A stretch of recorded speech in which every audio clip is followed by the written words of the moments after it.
সিংহ রাশি সাপ্তাহিক রাশিফল আপনারা জানতে চলেছেন 20 থেকে 26 জুলাই 2026 এই এক সপ্তাহ আপনাদের কেমন যাবে। আপনি করছেন, ভাবছেন, আসলে করাচ্ছেন ঈশ্বর। তাই যে কোনো কাজ হয়তো আপনি করছেন সেটা বৃথা নয়। আপনার মধ্যে প্রচণ্ড ইচ্ছা কোনো অভিজ্ঞতা অর্জন করার। আমরা অনেক সময় ভাবি ভগবান জীবনে আমাকে এটা দিল না কেন। তাই অনেক সময় নিজের সেই অভিজ্ঞতা বা সেই বিষয়টার সম্মুখীন হওয়ার জন্য আমাদের কিছু বিষয় কিন্তু শেখান বা সেই বিষয়ে আমাদের অগ্রগতি করান। তাই একটি কথা অবশ্যই আপনারা ভাববেন বা মেনে নিয়ে চলবেন, আপনি করছেন, ভাবছেন হয়তো, কিন্তু আসলে করাচ্ছেন ঈশ্বর।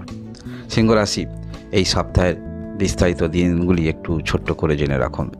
20 জুলাই 2026 এই দিনে আপনার মধ্যে চেষ্টা যথেষ্ট থাকবে এবং কর্মকেন্দ্রিক মানসিকতা থাকার কারণে যে কোনো ক্ষেত্রে হয়তো সেখানে আপনি বিন্দুমাত্র দেখছেন এখানে হয়তো আপনার কিছু করার নাই, কিন্তু সেখানেই আপনি আপনার কর্মক্ষমতা এতটাই দেখাতে পারবেন যেটা করে আপনি এই মুহূর্তে আপনি নিজেই স্যাটিসফ্যাকশান অনুভব করবেন। তাই আজ যে জিনিসটা হয়তো আপনি করছেন, নিজে স্যাটিসফ্যাকশান অনুভব করছেন, সেখানে আপনার লক্ষ্য ছিল অন্যান্য ব্যক্তিরাও যেন আপনাকে বাহবা দেয় বা তারা সেই কদর করে। সেক্ষেত্রে হয়তো এই মুহূর্তে আপনি সেটা না পেলেও কিন্তু জানবেন এর ফলাফল আপনি পরবর্তী ক্ষেত্রে অবশ্যই পাবেন। কারণ ভালো কাজের বিষয়টা, কদরটা অন্যান্য ব্যক্তিরা অবশ্যই দেবেন। আজ নয়তো কাল তারা অবশ্যই সেই গুরুত্বটা বুঝতে পারবে। তাই এই 20 তারিখ দিনটা আপনার ক্ষেত্রে কর্মের দিক থেকে, চেষ্টার দিক থেকে, প্রয়াসের দিক থেকে একটি অভিনব নতুন প্রয়াস আমরা দেখতে পাবো। এবং আমাদের জীবনে অনেক সম্পর্ক থাকে, যে সম্পর্কগুলো হয়তো আমরা অনেক সময় কোনো কাজের পরিপ্রেক্ষিতে সেটা অবহেলা করি, কিন্তু আপনি আপনার সম্পর্ক নিয়ে যথেষ্ট আপনি যত্নশীল হবেন, যত্নবান হবেন। শুধু নিজের কর্মদক্ষতা, কাজ, চেষ্টা তো এগুলো নয়, এর মধ্যেও সম্পর্কটাকেও কিন্তু আপনারা বজায় রাখবেন। এই দুদিন আমরা পরপর এইরকম কিছু দেখতে পাবো আপনাদের মধ্যে। এর পরবর্তী তারিখ আমরা দেখব 22 জুলাই 2026। এই দিনে আপনাদের যোগাযোগ বিষয়টা যথেষ্ট স্পষ্টভাবে ফুটে উঠছে। আর্থিক দিকটা যোগাযোগ ফুটে উঠছে। তবে আর্থিক দিকটা যোগাযোগ যেটা আসছে সেটা এই মুহূর্তে যে আপনি একটি মানি আপনার কাছে সঞ্চিত থাকবে তেমন নয়, সেটাকে কিভাবে ব্যবহার করতে হয় সেই কারণেই সেই মানিটা আসছে, বা একটি ব্যবহারের যোগ্য হিসাবে আপনি গড়ে তুলবেন। কোনো কাজের পরিপ্রেক্ষিতে যেটা আপনার দরকার সেই অর্থটা আপনি পাচ্ছেন, মনে রাখবেন। তাই এটাকে যথাযথ কাজে লাগাবার চেষ্টা রাখবেন। যে যোগাযোগগুলি আসবে সেগুলোকে পূর্ণ মাত্রায় কাজে লাগাতে যদি আপনি পারেন তাহলে ফলাফল অবশ্যই দীর্ঘমেয়াদী আশা রাখতে আপনি পারেন। ব্যবসা ক্ষেত্রে যারা রয়েছেন নতুন সিদ্ধান্ত নিতে দেখা যাবে, যে সিদ্ধান্তটা আপনার ক্ষেত্রে ইতিবাচক ফলাফল নিয়ে আসতে পারে। এর পরবর্তী তারিখ আমরা দেখব 23 জুলাই 2026। এই দিনে আপনাদের পারিবারিক দিক থেকে অনেকটা আপনি সুখ অনুভব করবেন। আমাদের হয়তো কাজের পরিপ্রেক্ষিতে অনেকে ভুল বোঝে, সেটা ভালোবাসার সঙ্গী অথবা সঙ্গিনী হতে পারে বা সন্তান হতে পারে, কিন্তু আপনার লক্ষ্যটা তো সম্পর্ক যাতে ঠিক থাকে, সেই ব্যক্তি যাতে ভালো থাকে, তারা যাতে ভালো থাকে, এটাই তো আপনার উদ্দেশ্য। সেই কারণে অনেক সময় হয়তো আপনি সময় দিতে পারেন না। তবে আমরা দেখতে পাবো এই দিনে আপনাদের মধ্যে ঘোরাফেরা, সেটা পারিবারিক কোনো ঘোরাফেরা হতে পারে, ভালোবাসার সঙ্গীর সঙ্গে ঘোরাফেরা হতে পারে, সেগুলো কিন্তু আপনারা সেটা করবেন। এবং অবশ্যই আমাদের জীবনে চলার পথে নানান ধরনের বাধা আসে, তবে এই দুশ্চিন্তা নিয়ে সারাক্ষণ চিন্তা করলে কিন্তু হবে না, এই বিষয়টাও কিন্তু আপনি বুঝতে পারবেন। অতএব এই যে মেলামেশা ঘুরছেন, যার ফলে আরও অন্যান্য ব্যক্তির সঙ্গে পরিচয় আপনার হবে, মনটা অবশ্যই ভালো থাকবে এবং আপনার বিষয়গুলো কিন্তু মনে থাকবে, যে বিষয়গুলো আপনাকে বারংবার সমস্যা নিয়ে আসছে সেটাও কারোর সঙ্গে ডিসকাসে সেরকম সমস্যা চলে যাবে, বা অন্যদের ব্যক্তিকে দেখে আপনি কিন্তু ইন্সপায়ার হতে পারেন। এই ইন্সপায়ারটা যথেষ্ট কিন্তু ভালো।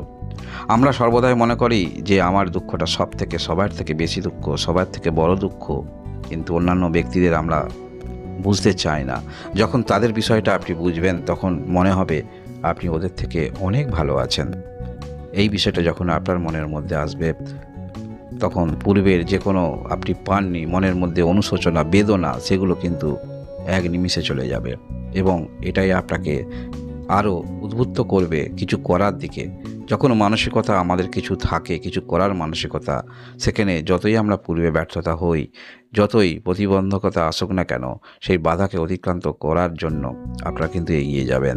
তাই কিছু বিষয়, এমন কিছু ঘটনা যেটা আপনার সঙ্গে ঘটবে, তখন নিজে নিজেই বলতে দেখা যাবে, আমি যেমন আছি ভালোই আছি, ওদের থেকে ভালো আছি। এর পরবর্তী তারিখ আমরা দেখব 24 জুলাই 2026। এই দিনে অবশ্যই কর্মক্ষেত্রের মধ্যে একটু চাপ থাকবে। যারা এমন কোনো কর্ম করেন যেখানে একটু মনোযোগ রেখে কাজ করতে হয়, অবশ্যই মনোযোগ সহকারে কাজ করবেন। যখন যে বিষয়ে কিছু চিন্তাভাবনা করা, কাজের ফাঁকে আপনি চিন্তাভাবনা করবেন, অর্থাৎ যে সময় আপনি রেস্ট নেবেন সেই সময় চিন্তাভাবনা করবেন। কর্মের মধ্যে অবশ্যই মনোনিবেশ রেখে কর্ম করার চেষ্টা রাখবেন এবং অবশ্যই যে কোনো বিষয়, সেটা শরীর স্বাস্থ্য থেকে শুরু করে আর্থিক বিষয় শুরু করে সমস্যা যদি মনে মনে রাখেন, সেটা আরও টেনশন বৃদ্ধি হবে। তাই পরিচিত ব্যক্তি, তাদের সঙ্গে সেটা ডিসকাস করার চেষ্টা রাখবেন, তাহলে মানসিক দিক থেকে অনেকটা ফ্রি থাকবেন এবং এখান থেকেও আপনারা কিছু পরামর্শ পেতে পারেন যেটা আপনাদের মনে উদ্বুদ্ধ করবে, সেই বিষয়ে একটি সমাধান আসবে। তাই ডিসকাস অবশ্যই করবেন। এর পরবর্তী তারিখ আমরা দেখব 25 জুলাই 2026। এই দিনে আপনাদের পূর্বের কিছু অর্থ, যে অর্থ আপনার আটকে ছিল, সেই অর্থ কিছুটা হলেও কিন্তু আপনি পেতে পারেন। এটাও আপনাকে অনেকটা এগিয়ে নিয়ে যাচ্ছে। তাই এই দিনে কোনো আর্থিক বিষয়ে জটিলতা থাকলে কারোর সঙ্গে কথোপকথন করতে পারেন, বা কোথাও অর্থ আপনি পাচ্ছেন না, কোনো ডিজিটাল ক্ষেত্রে আপনার সেই অর্থ আটকে আছে, সেই অর্থ কিন্তু আপনারা পেতে পারেন। কোনো কাগজপত্র ইত্যাদি দিলে সেই অর্থ পেতে পারেন, তাহলে অবশ্যই আপনারা সেটা করবেন। কোনো আর্থিক উৎস যোগাযোগ যদি আসে, সেক্ষেত্রে আপনারা বিবেচনা করতে পারেন এই দিনে 25 জুলাই 2026। এর পরবর্তী ক্ষেত্রে 26 জুলাই 2026 দেবভক্তি যথেষ্ট আপনার মধ্যে থাকবে। অনেক সময় আমরা অনেক কিছু পাই না, সেই কারণে আমরা স্যাক্রিফাইস করি যে এটা আমার জীবনে ছিল না, এটা আমার জীবনে হওয়া সম্ভব নয়, এইরকম মনের মধ্যে আমরা সেটাকে যাতে দূরে চলে যায় এইরকম বলে থাকি। তাই পূর্বেই আমি শুরু করেছিলাম, আপনি করছেন সেটা আপনি ভাবছেন, আসলে আপনাকে করাচ্ছেন ঈশ্বর। তাই মনে রাখবেন, যে ক্ষেত্রে এখন রয়েছেন, যেমন করছেন, সেটার জন্য অবশ্যই আপনাকে কিন্তু ঈশ্বর করাচ্ছেন। তাই বেশি কিছু চাইবেন না, শুধু চাইবেন এই মুহূর্তে যে আপনি রয়েছেন, এটাই আপনার কাছে যথেষ্ট। এবং শুধু নিজের নয়, অন্যান্যদেরও যাতে সবাই ভালো থাকে, সেটাই আপনি প্রার্থনা করবেন এবং এটাই আপনাকে আরও মানসিক শক্তি বাড়িয়ে তুলবে। যে ব্যক্তি অন্যের জন্য কিছু চায়, ভগবান অবশ্যই তার জন্য কিছু রেখে দিয়েছেন। আমরা সর্বদা প্রার্থনা করি, আমাকে ভগবান এইগুলো পাইয়ে দিন, আমাকে এই রকম করলেন কেন, কিন্তু বিষয় তো একটা আছে, কেন আপনাকে এই রকম করেছে। তাই প্রে করবেন, সর্বদা আপনার জন্য করবেন না, অন্যান্য ব্যক্তির জন্য করবেন, সেখানে আপনিও ফলাফল পাবেন যারা আপনার সিংহ রাশির রয়েছেন। এই হলো আপনার সাপ্তাহিক রাশিফল। ধন্যবাদ।